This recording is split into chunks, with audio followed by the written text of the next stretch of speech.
Exercise 3.1 का question number 1। और उससे पहले हम समझेंगे कि लीनियर इक्वेशंस क्या होती है। लीनियर इक्वेशंस इन टू वेरिएबल्स, जैसे कि आपका चैप्टर नंबर 3 का नाम है। तो पहले आइए हम जान लेते हैं कि लीनियर इक्वेशंस क्या होती है। लीनियर इक्वेशन की जो स्टैंडर्ड फॉर्म होती है, जो आपने नाइन्थ में पढ़ी थी, वो ax plus B Y plus C equals to 0, ये था लीनियर इक्वेशन। ठीक है, अब इसको लीनियर क्यों बोला जाता है? इसको इसलिए लीनियर बोला जाता है कि जब आप इस इक्वेशन को ग्राफ पर ड्रॉ करोगे, जब आप x की वैल्यूज पुट करके y की वैल्यूज निकालोगे, तो आपकी यानी x की वैल्यू आप 0 पुट कर सकते हो, 1 पुट कर सकते हो, 2 कुछ भी पुट कर सकते हो अपनी तरफ से, और x की वैल्यूज को पुट करके y की वैल्यूज हम निकाल सकते हैं। तो इस तरीके से हमारे पास x और y दोनों की वैल्यू आ जाएगी। तो हम क्या करेंगे, इस तरीके से यहाँ ग्राफ ड्रॉ करके यहाँ पे वैल्यूज लिखकर दोनों तरफ x और y पर हम इसका ग्राफ ड्रॉ करेंगे। तो जब हम ग्राफ ड्रॉ करेंगे तो वो ग्राफ किस तरीके से आएगा, वो इस तरीके से आएगा, या ऐसा भी हो सकता है, ऐसा भी हो सकता है। ठीक है, तो ये एक तरह से लाइन आ रही है ना, देखिए लाइन। तो जो लीनियर वर्ड आपका आया है वो कहाँ से आया है? लाइन से आया है। तो लीनियर इक्वेशन यानी ऐसे इक्वेशन जिसका ग्राफ एक लाइन हो, जिसका ग्राफ जब हम खींचे तो एक लाइन बने, तो उस इक्वेशन को हम बोलते हैं लीनियर इक्वेशन। अब 2 वेरिएबल्स की बात हुई है, तो 2 वेरिएबल्स आप समझते हो 2 वेरिएबल होनी चाहिए, यानी 2 चर राशियां होनी चाहिए। चर यानी जो बदल जाते हैं, वेरिएबल यानी जो चेंज होते रहते हैं। तो x और y 2 डिफरेंट वेरिएबल्स हैं, 2 अलग अलग चर राशियां हैं। ठीक है, तो ये था आपका small introduction about linear equation 2 variables. चलिए अब क्वेश्चन की तरफ मूव करते हैं। क्वेश्चन नंबर 1 ये कह रहा है, इसको आप नोट कर लेना, मैं इरेज कर दे रहा हूं इसको, वीडियो को पॉज करके। क्वेश्चन नंबर 1 ये कह रहा है, Aftab tales his daughter 7 years ago। Aftab अपनी बेटी को बोलता है 7 years ago, 7 साल पहले, I was 7 times elder than you। 7 साल पहले मैं आपसे कितने गुना बड़ा था, कितने टाइम्स बड़ा था? 7 टाइम्स, 7 गुना बड़ा था। यानी कहना चाह रहा है कि अब से यानी प्रेजेंट टाइम की बात कर रहा है, वो किस टाइम की बात नहीं कर रहा, प्रेजेंट टाइम से 7 साल पहले अगर जाता हूं मैं, तो वो जो आफ्ताब की एज है उसकी डॉटर की एज से 7 टाइम्स था, 7 गुना ज्यादा उसकी एज थी। आगे बढ़ते हैं इसके, ऑल्सो 3 years फ्रॉम नाउ, अब से 3 साल बाद, I shall be 3 times as old as you will be। यानी अब से 3 साल बाद मैं आपसे 3 गुनी आयु का हो जाऊंगा, यानी 3 times मेरी एज हो जाएगी, आफ्ताब कह रहा है अपनी डॉटर से। ठीक है, तो यहाँ 2 कंडीशन है। पहली कंडीशन है 7 years ago, 7 साल पहले की। दूसरी कंडीशन है 3 years फ्रॉम नाउ, यानी 3 साल बाद की। अब वो बोल रहा है रिप्रेजेंट दिस सिचुएशन, इस सिचुएशन को आपको एल्जेब्रिकली भी दिखाना है और ग्राफिकली भी दिखाना है। एल्जेब्रिकली मतलब क्या है उसका, जो अभी आपने लीनियर इक्वेशन 2 वेरिएबल्स बनाया उसी को एल्जेब्रिकली बोलते हैं। ठीक है, यानी आपको इसका मतलब ये है, यहाँ पर आपको 2 वेरिएबल्स में 2 वेरिएबल्स में इक्वेशन बना रही है, लीनियर इक्वेशन। तो आइए चलिए इसको सॉल्व करते हैं। तो सॉल्यूशन इसका ये है, देखो यहाँ पर उसने बता रखा है कि 7 साल पहले की बात कर रखी है और 3 साल बाद की बात हुई है, लेकिन अभी की कोई बात नहीं, यानी अभी की एज बिल्कुल नहीं पता। यानी अभी जो प्रेजेंट में एज है, वर्तमान में जो उम्र है आफ्ताब और उसकी बेटे की, वो आपको नहीं मालूम। और आपको पता है अच्छी तरह, जब नहीं मालूम होता तो हम क्या मानते हैं, हम एक्स और वाई मानते हैं। तो हम क्या मान लेंगे, let Aftab's present age is X. Aftab की वर्तमान आयु यानी आफ्ताब की प्रेजेंट एज मैंने कितनी मान ली, एक्स। ठीक है, और and his daughter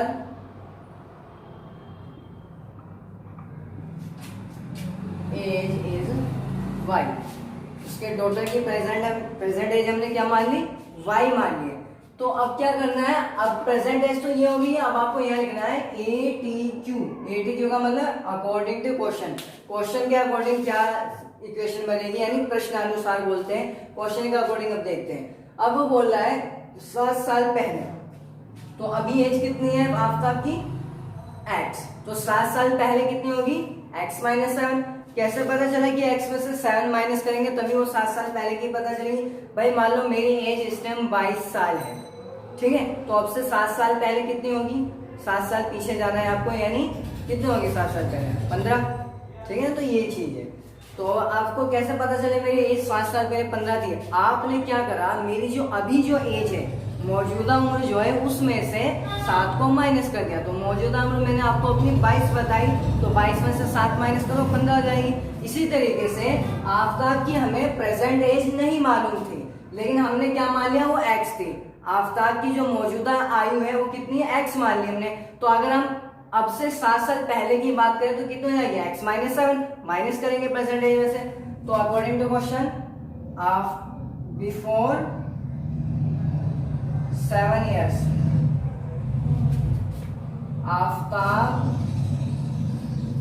as would be x minus 7 years, ठीक है, इतनी होगी। x में 7 माइनस करेंगे। उसी तरीके से 7 साल पहले डॉटर की, भाई डॉटर की जो अभी एज है यानी उसकी बेटी की अभी जो उम्र है वो y है, तो अब से 7 साल पहले y माइनस 7। तो सेम बिफोर 7 years याद आएगा बस डॉटर्स एज कितना जाएगा, y माइनस 7। ये हो गया। ये तो 7 साल पहले की बात है। अब लेकिन 7 साल पहले में भी वो क्या बोल रहा है कि 7 साल पहले जो आफ्ताब की एज थी वो उसकी बेटी की एज से 7 टाइम्स ज्यादा थी, यानी 7 गुना ज्यादा थी। इसका भी 7 गुना था इसका एज। तो क्या हो जाएगा, आफ्ताब की 7 साल पहले की आयु होगी x माइनस 7, x माइनस 7। अब वो बोल रहा है 7 साल पहले, ध्यान से सुनना, फिर से बता रहा हूं, 7 साल पहले, तो 7 साल पहले इसकी एज x माइनस 7 और इसकी एज y माइनस 7। इसकी एज से 7 टाइम्स, 7 गुना ज्यादा थी। तो 7 टाइम्स करने के लिए हम क्या करते हैं, 7 गुना यानी मल्टीप्लाई करते हैं। तो हम इसमें 7 की मल्टीप्लाई कर देंगे, यानी 7 इंटू y माइनस 7। बात आई समझ में। ये उसकी डॉटर की एज 7 साल पहले और उसका 7 गुना, तो उसके बराबर आ जाएगा अपने फादर की एज के। अब इसको थोड़ा सा हम सोल्व कर लेते हैं। 7 को अंदर मल्टीप्लाई कर दो तो x minus 7 is equal to 7y minus 49, ठीक है। अब क्या करिए, जितने भी नंबर सीधे इनको इधर ही आइए, x इधर ही रहेगा, 7y को इधर लाओगे तो माइनस का 7y हो जाएगा, माइनस 49 को इधर लाओगे तो प्लस का 49 हो जाएगा, और ये वाला माइनस साइन ऐसे लिखो, minus 7 plus 49 is equal to में 0। भाई क्योंकि सारी चीज आप इधर से यहाँ ले आओ तो यहाँ कुछ भी नहीं बचा, कुछ भी नहीं बचा, कुछ भी नहीं बचा मतलब 0। अब 49 माइनस 7 कितना हो गए, 42। तो इक्वेशन क्या बन जाएगी, x minus 7 plus 42 is equal to 0 sorry, कभी कभी जबान से चल जाती है, सॉरी इसके लिए। तो इक्वेशन क्या बनी, पहली equation x minus 7y plus 42 is equal to 0। अब आते हैं हम अगली कंडीशन पर। अगली कंडीशन क्या है कि आप 3 years फ्रॉम नाउ, यानी अब से 3 साल बाद। जिन बच्चों ने नोट नहीं किया है इस वीडियो को पॉज करके नोट कर ले जल्दी से, ठीक है। मैं इसको इरेज करने जा रहा हूं, ठीक है।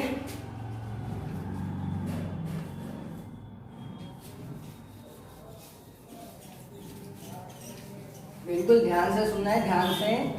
मोबाइल से जब भी हम पढ़ते हैं तो हमारा मन इधर उधर भटकता रहता है, तो इधर उधर मन को नहीं भटकने देना, इस पर फोकस करना है। तो चलिए नेक्स्ट कंडीशन क्या है इसकी, also 3 years from now, अब से 3 साल बाद। तो अब से 3 साल बाद, अगर अभी मेरी एज मैंने आपको बताया 22 साल है, तो 3 साल बाद कितनी हो जाएगी, 25। कैसे पता चला 25, आपने क्या करा, मेरी जो अभी एज है उसमें 3 और जोड़ दिया तो 25 हो जाएगा। तो इसी तरीके से आफ्ताब की जो अभी जो एज मानी गई वो x मानी गई थी, तो अब से 3 साल बाद कितनी हो जाएगी, यहाँ लिखता हूं मैं आफ्टर 3 years। तो 3 years आफ्टर क्या होगा, आफ्ताब एज, आफ्ताब की एज हो जाएगी x प्लस 3, ठीक है। 3 साल बाद होगा तो प्लस करेंगे, और इसी तरीके से डॉटर्स एज y प्लस 3 हो जाएगा। अब उसने ये बोला है देखिए क्वेश्चन में कि 3 years फ्रॉम नाउ, अब से 3 साल बाद, I shall be 3 times as old as you will be, मुझे आपसे आपकी एज का 3 टाइम्स 3 गुना हो जाना चाहिए जैसे ही आप 3 साल बाद जितने भी उम्र के होंगे, ठीक है, अपनी बेटी से बोलना है। तो कुल मिलाकर कहने का मतलब ये है, अब से 3 साल बाद आफ्ताब हो जाएगा x+3 का और अब टोटल आएगी y+3 का। तो आफ्ताब बोल रहा है अब से 3 साल बाद x+3 बराबर होगा 3 × y+3 के, बेटी की एज का 3 गुना। अब यहाँ पर भी इसको मल्टीप्लाई करो अंदर, x+3 ये हो जाएगा 3y+9, सबको इधर ले आइए आप, x+3 माइनस का 3y माइनस का 9 = 0। सोल्व करिए इसको, x माइनस का 3y और ये -9 और +3, तो ये हो जाएगा माइनस का 6 = 0। ये बन गई आपकी सेकेंड इक्वेशन। तो ये जो है हमने इस सिचुएशन को एल्जेब्रिकली दिखा दिया है। पहली इक्वेशन क्या बनी थी वो आपने नोट कर ली होगी, दूसरी इक्वेशन ये बनी है। तो चलिए अब इसको हम सोल्व करते हैं, थोड़ा सा सोल्व किया, अब इसको ग्राफिकली दिखाते हैं। ये जल्दी से नोट कर लीजिए, आप वीडियो को पॉज करके आप नोट कर सकते हैं। मैं इसको इरेज करने जा रहा हूँ और इसको मैं ग्राफिकली दिखाने जा रहा हूँ।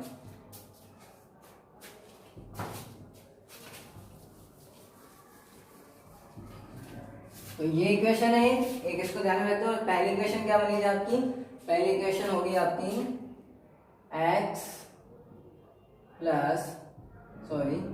x माइनस 7y प्लस 42 = 0, यही था ना, हाँ यही होगा, ठीक है। तो ये दो इक्वेशन है। अब इसको कैसे दिखाना है, ग्राफिकली। तो ग्राफिकली कैसे दिखाएंगे, ग्राफिकली मतलब इसको आपको ग्राफ बनाना है, उस पर दिखाना है। तो कैसे दिखाएंगे आइए समझते हैं इसको। सबसे पहले आप क्या करिए, दोनों इक्वेशन के कुछ सॉल्यूशंस निकाल लीजिए। दोनों जो समीकरण है उनके हल निकाल लीजिए। हल कैसे निकाल लेंगे ये आप देख लीजिए। यहाँ पर इस तरीके से डब्बा बनाना है, यहाँ पर x की वैल्यू और यहाँ पर y की वैल्यू। तो आपको क्या करना है, पहली इक्वेशन ये थी आपकी, तो पहली इक्वेशन को लीजिए, यहाँ पर लिख दीजिए ऊपर x माइनस 7y प्लस 42 = 0। इसके लिए सॉल्व कर रहे हैं। अब हम क्या करेंगे, इस इक्वेशन में ये जो पहली इक्वेशन बनी थी इसमें x की वैल्यू 0 पुट करेंगे। तो अगर मैं x की वैल्यू 0 पुट करता हूँ तो ये तो 0 हो गया, तो बराबर में क्या बचा, -7y प्लस 42 = 0। तो यानी ये हो जाएगा -7y प्लस 42 = 0। ये ध्यान आया ना, -7y कैसा है, क्योंकि भाई x की जगह तो आपने 0 रख दिया, तो 0 मतलब कुछ नहीं, तो 0 को मैंने लिखने की जरूरत ही नहीं है, तो मैंने नहीं लिखा। तो बचा क्या, -7y प्लस 42 = 0। 42 को उधर साइड कर दो, -7y = -42, माइनस से माइनस कैंसिल हो जाएगा, y इधर मल्टीप्लाई में होता है तो उधर जाकर डिवाइड में, तो y = 42/7, तो 7 6 42 होता है, 7 6 42 होते हैं। तो y की वैल्यू कितना आ गई, y = 6। तो यानी जब मैंने x 0 रखा तो y की वैल्यू कितनी आई, 6।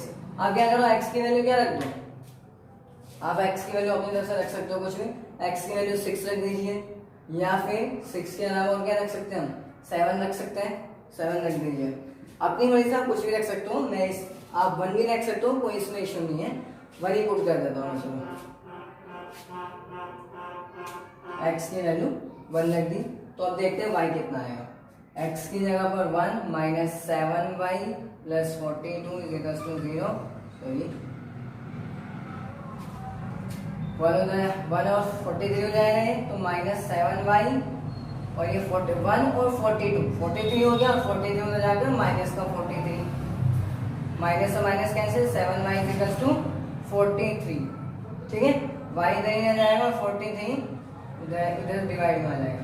तो इसमें कोई दिक्कत वाली बात नहीं है, ये भी आसान ही है, हो जाएगा भी। मैं आपको समझा दूंगा थोड़ा सही से, लेकिन इसकी वैल्यू अगर आप डिजाइन वैल्यू थोड़ा दिमाग लगाकर आप सोचोगे इनकी वैल्यू रखने का, तो इनकी ऐसी वैल्यू आएगी, होल नंबर आएगा पूरा का पूरा। जैसा अगर मैं यहाँ पर x की जगह 7 रखता तो क्या होता, ये 49 हो जाता, और 49 से 7 से डिवाइड हो जाता, तो 7 आ जाता आपका आंसर x y की वैल्यू, तो एक पूरा होल नंबर आता। वैसे दिक्कत इसमें कोई नहीं है, इससे भी काम चल जाएगा हमारा, यानी 43/7। अब 3 बार इसको पुट करना होता है, ज्यादा आप मत करिएगा इसको पुट। तो लास्ट में क्या करना होता है, पहले हम x की वैल्यूज पुट करते हैं स्टार्टिंग में 2 बार, और लास्ट में y की वैल्यू पुट कर दीजिए, ठीक है। तो y की वैल्यू पुट भी क्या करेंगे, y = 0, पुट y = 0। ठीक है, लास्ट में ध्यान रखना, स्टार्टिंग में हम x की वैल्यूज पुट करते हैं और लास्ट में जो लास्ट वाला होता है, जो तीसरा होता है, उसमें हम y की वैल्यू पुट करते हैं। इससे आपको बहुत आसान हो जाता है, छोटा हो जाता है सवाल, नहीं तो बहुत लंबा चले जाएगा सवाल और आपका टाइम सेव नहीं होगा। तो y की वैल्यू 0 पुट करो, यहाँ पर y की जगह 0 हो जाएगा, तो 0 की 7 से मल्टीप्लाई होगी, ये भी 0, यानी ये तो पूरा 0 हो जाएगा, बचेगा क्या, x is equals to 42 sorry, तो x plus 42 is equals to 0, उधर जाकर x minus 42, x is equals to minus 42। So यार पता नहीं क्या हो रहा है, मेरी जबान पे चल रही बार बार, बोलने को कुछ निकल कुछ जा रहा है मुझसे, सॉरी इसके लिए। तो x की वैल्यू माइनस 42 आ जाएगी, तो ये हमने बना लिया। तो अब हमें क्या रखना है, हमने क्या करा, y की वैल्यू कितनी पुट करी, 0, तो x की वैल्यू कितनी आई, माइनस का 42। अब हम इस टेबल का ध्यान रखना है, इसको मैं मिटा दे रहा हूँ, आप नोट कर लेना, लेकिन मैं इसको मिटा दे रहा हूँ, मैं बस इस टेबल को लिखा हुआ छोड़ूंगा, ठीक है, क्योंकि इससे मुझे वैल्यू याद रखनी है इसकी। आप ये नोट कर लीजिए, जल्दी से वीडियो को पॉज करके आप नोट कर सकते हो, इसको मैं इरेज कर रहा हूँ, ठीक है।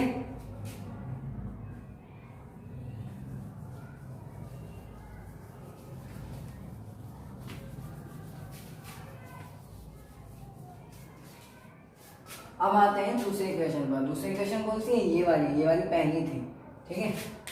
इस पहले इक्वेशन को मैं इरेज कर देता हूँ, दूसरी इक्वेशन अब इसका ग्राफ बनाते हैं। इसको मैं यहाँ लिख देता हूँ, इसका भी डब्बा बना लो अलग से, ठीक है, बॉक्स बना लीजिए, इसका भी 3 कॉलम्स बना लीजिए इस तरीके से, क्योंकि 3 ही वैल्यूज पुट करनी होती है हमें। और यहाँ पर इसके ऊपर ये इक्वेशन लिख दीजिए, कौन सी इक्वेशन है ये, -6 = 0।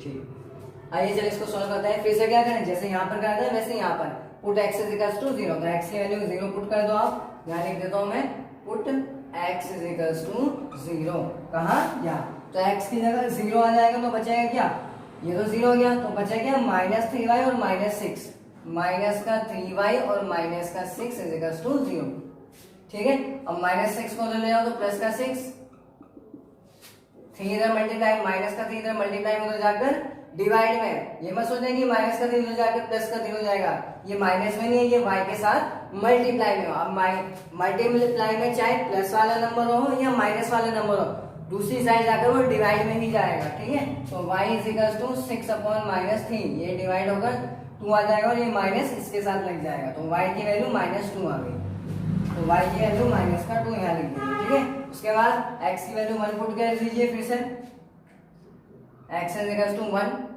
अब देखिए y कितना आ रहा है, x की जगह रखेंगे हम 1, तो 1 -3y - 6 इज इक्वल टू 0। अब 1 - 6 माइनस का 5 हो गया, तो माइनस का 3y और माइनस का 5 इज इक्वल टू 0, माइनस का 3y, ये माइनस का 5 हो जाएगा, प्लस का 5 हो जाएगा, तो माइनस का 3y is equal to 5, y is equal to 5/3, वो भी माइनस का, क्यों, क्योंकि ये जो माइनस का 3 है वो y के साथ मल्टीप्लाई में जिस तरीके से यहाँ पर था, तो उधर जाकर डिवाइड में, तो ये हो गया माइनस का 5/3। तो y की दूसरी वैल्यू कितना आई, -5/3, कब, जब x की वैल्यू हमने 1 रखी।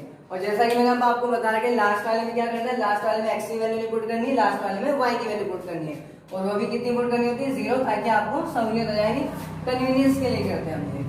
तो अब करो put y is equal to 0, तो y 0 रखेंगे, यहाँ 0 रखेंगे, तो 0 की 3 से मल्टीप्लाई होगी तो 0 बन जाएगा वो भी, यानी ये पूरा तो 0 बन गया। तो अब बचा क्या, x - 6, तो x - 6 इज इक्वल टू 0 और x इज इक्वल टू 6, यानी जब आपने y की वैल्यू 0 पुट की तो x की वैल्यू 6 आ गई। तो ये दो टेबल बन चुकी है इन दोनों इक्वेशंस की, दोनों समीकरणों की, दोनों रैखिक समीकरण के लिए ये दोनों टेबल बन चुकी है। अब हम इन टेबल से क्या करेंगे, टेबल में जो भी वैल्यूज है उनको ग्राफ पर रखेंगे। आप इसको फटाफट नोट कर लीजिए वीडियो को पॉज करके, फिर मैं इसका ग्राफ ड्रॉ करके आपको बताता हूँ। इसको मैं इरेज कर रहा हूँ, ठीक है, आप वीडियो पॉज करके इसको नोट कर लीजिए।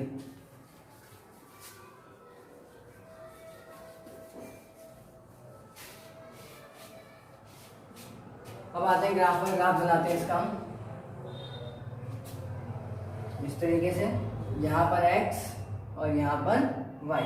मेरे पास स्केल नहीं है और जगह भी नहीं है, इसलिए मैं यहाँ पर मेरा ग्राफ थोड़ा जो नंबर है वो इम्प्रॉपर हो सकते हैं, प्रॉपर नहीं होंगे, तो आप इसको स्केल से करना। जब आप स्केल से करोगे तो बिल्कुल एग्जैक्ट आएगा, सही आएगा, और आपको आपके पास स्पेस भी बहुत होगा। तो सबसे पहले हम इस वाले को लेते हैं क्योंकि पहली क्वेश्चन ये थी। पहले हम वैल्यूज रख देते हैं यहाँ पर एक्स और वाई की लिख देते हैं। देखो शॉर्टेस्ट वैल्यू -42, यानी एक्स की वैल्यू माइनस में भी जा रही है, वाई की वैल्यू भी माइनस में जा रही है। तो यहाँ यानी मुझे नीचे भी जाना पड़ेगा वाई डैश पर और मुझे इधर भी आना पड़ेगा एक्स पर, ठीक है, एक्स डैश पर। तो वाई अब शुरुआत करते हैं। कितनी वैल्यू पुट कर सकते हैं हम ज़्यादा से ज़्यादा? 0 1 प्लस में। देखो पहले प्लस में एक्स की जो प्लस वाली वैल्यूज हैं वो मैक्सिमम वैल्यू कितनी है? 6।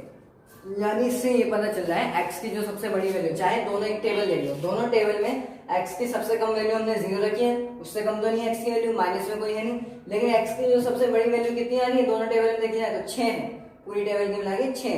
तो यानी इससे मुझे ये पता चल रहा है ये जो प्लस वाली लाइन है इस पर मैं एक्स की गिनती कहाँ तक लिखूंगा? 6 तक। अब लेकिन एक्स की जो माइनस वाली वैल्यू -42 है, तो 6 तक अगर मैं इतना पढ़ूंगा तो 22 तक बढ़ जाएगा। तो इससे मुझे ये पता चला 6 वाला मैं छोटा करूंगा और 42 वाला 42 वाला बड़ा करूंगा, ठीक है। तो इसको थोड़ा सा मिटा देता हूँ मैं, इसको दोबारा से बना देता हूँ मैं, ठीक है। पहले से अंदाजा नहीं होता और ऊपर से यहाँ स्पेस भी नहीं है, तो यहाँ पर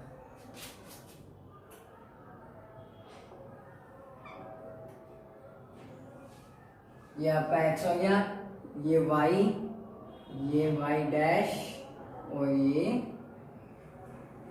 x डैश। अब आप यही सोच रहे होंगे कि ये मैंने इस तरफ माइनस वाला x होता है, इस तरफ प्लस वाला x होता है, इस तरफ प्लस वाला y होता है, इस तरफ माइनस वाला y होता है। तो मैंने माइनस वाला x बड़ा क्यों लिया? क्योंकि देखो x की वैल्यू जो माइनस में है वो 42 तक जा रही है और प्लस में सिर्फ 6 तक है, तो ज़्यादा बड़ा इधर करने की जरूरत नहीं थी। तो आप क्या करिए, 2 का गैप दो का गैप ले सकते हैं हम, ठीक है। चलिए इसको जल्दी से करते हैं। 2 4 6, ठीक है, 2 4 6 तक कर दिया हमने। आप चाहो तो 5 का भी गैप ले सकते हो, 0 से 5 के बीच में गैप ले सकते हो, कैसे भी ले सकते हो जैसे आपकी कन्वीनियंस हो। तो यहाँ 2 -2 सॉरी -4 -6 इस तरीके से लास्ट तक कहाँ जाएगा? -42 तक। यहाँ पे स्पेस बहुत कम है, जगह कम है, इस वजह से मैंने यहाँ लास्ट में -42 लिख दिया, वरना यहाँ तक तो आएगा भी नहीं है, ठीक है। तो आप बात को समझते हो, थोड़ा इसको आप बड़ा कर सकते हो और चाहो तो यहाँ पर वैल्यूज कुछ और पुट कर सकते हैं। तो यहाँ पर आते हैं हम, ये हो गया इतना। अब हम y की वैल्यू पर लिखते हैं।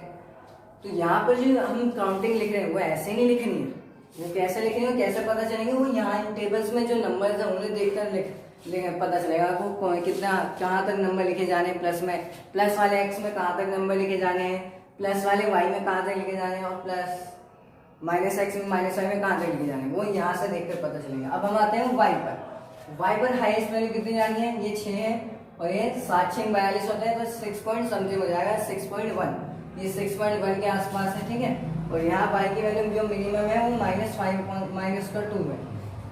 तो आइए चलिए x 6.1 2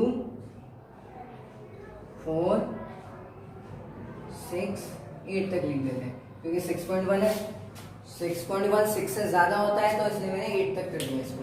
अब नीचे आते हैं, नीचे यहाँ 2 का गैप ले रहे हैं क्योंकि हम -2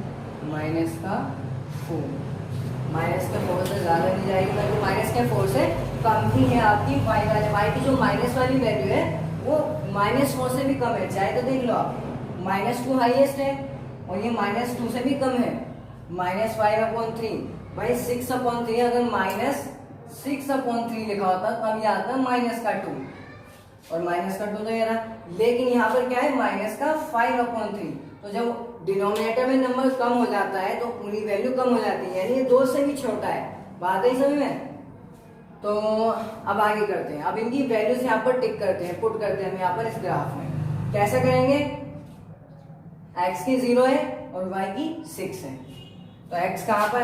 0 तो यहीं पर होता है, इसको हम बोलते हैं ओरिजिन, आपको पता को मूल बिंदु बोलते हैं।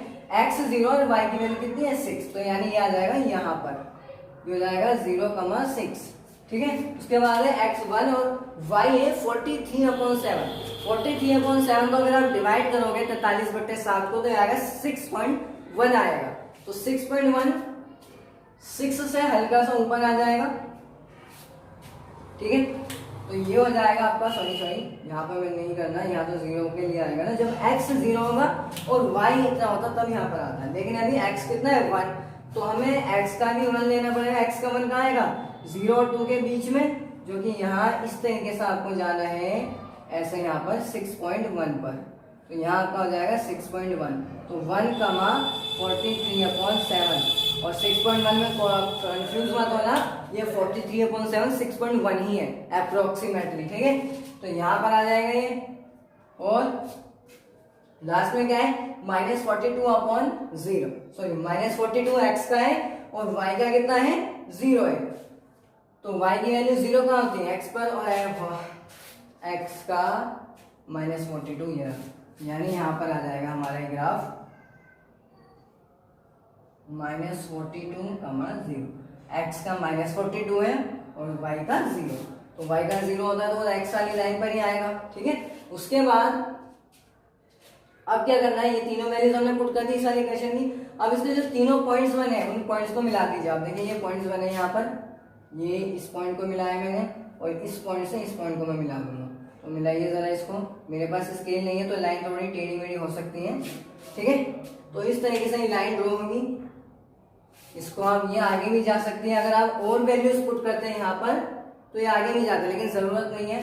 तो ये हो गया पहली इक्वेशन का ग्राफ, इस इक्वेशन का ग्राफ हो गया। अब दूसरी इक्वेशन का भी ग्राफ बनाते हैं हम जल्दी से। 3 इसका x 0 था तो y -2, x 0 और y -2 यानी नीचे, y का -2 नीचे, ठीक है। उसके बाद x 1 है और y -5/3 है, -5/3 कितना होगा, 1.6 आएगा, कैसे, 5/3 है, 3 1 सा 3, 3 एकम 3, 5 था तो 2 बचे और 2 के आगे हम पॉइंट लगा के 0 लगा देंगे और 3 6 18, तो ये 1.6 आएगा आपका। तो 1.6 2 से थोड़ा सा ऊपर आ जाएगा, यहाँ कर देता हूँ मैं इसको, बिल्कुल ये हो जाएगा आपका, ठीक है। ये आपका है 0, -2, ये वाला 0, -2, और ये वाला जो है आपका, इसको मैं ब्लैक मार्कर से दिखा देता हूँ, ये है आपका 1, -5/3, ठीक है। स्पेस कम होने की वजह से थोड़ा सा क्लीन नहीं हो पा रहा, आप समझ सकते हो। आप इसको जब खुद करोगे तो आप इसको थोड़ा आराम से करना, तसल्ली से करना और क्लीन में करना, बहुत ज्यादा एक अलग से पेज इसी ग्राफ के लिए छोड़ना। उसके बाद लास्ट आता है x 6 का और y 0, y का 0 है और x का 6 है, तो यानी यहाँ पर 6,0। तो ये लाइन कैसे बनेगी, एक मिनट, सॉरी मेरे से एक मिस्टेक होगी, सॉरी। x की 0 थी और y की -2, तो बताइए ना, x का 0 -2 ये, ठीक है। लेकिन ये वाला जो था ये मैंने गलती से थोड़ा गलत कर दिया है, इसको मैं इरेज कर देता हूँ, इस तरीके से लाइन खींच देता हूँ मैं दोबारा से, ठीक है। और मैं इसको भी थोड़ा सा मिटा के साफ कर देता हूँ। ये वाला जो आपका पॉइंट है नीचे वाला, ये है 0, -2, और ये वाला जो पॉइंट यहाँ पर मैंने बनाया, यहाँ पर नहीं बनेगा वैसे, वो कहाँ बनेगा, देखो दूसरा वाला x 1 है और y -5/3 है, तो x का तो 1 यहाँ होगा ना, यहाँ, तो ये आएगा यहाँ पर इस तरीके से, ठीक है। तो ये हो जाएगा 1, -5/3। अब देखो 3 बिंदु बन गए, यहाँ पर 3 पॉइंट्स बन गए, इन तीनों पॉइंट्स को मिला दीजिए आप, इन तीनों पॉइंट्स को मिला दीजिए जल्दी से, इस तरीके से। स्केल से जब आप मिलाओगे तो सीधा सीधा मिलेगा, ज़्यादा टेढ़ा नहीं जाएगा। इन तीनों पॉइंट्स को मैंने मिला दिया। अब देखो ये जो ग्राफ आया है, ये पहला वाला ग्राफ इसका है और दूसरा वाला जो लाइन आया है ये इसका है। तो हमें उसमें क्या बोला था, इस सिचुएशन को ग्राफिकली दिखाओ, तो ये हमने इस सिचुएशन को ग्राफिकली दिखाया है। अगर आप वैल्यूज को और थोड़ा कन्वीनियंस तरीके से पुट कर दे यहाँ पर, तो ये जो ग्राफ है और भी अच्छा बनता, आसान बनता और साफ बनता। हालांकि आप ऐसे बना सकते हो, इसमें कोई गलती नहीं है, बस आपको ग्राफिकली दिखाना है। तो ये हमने इसको ग्राफ पर दिखा दिया है। Thank you so much for watching my video. Please like and share my video और सब्सक्राइब, मेरे चैनल को सब्सक्राइब करें।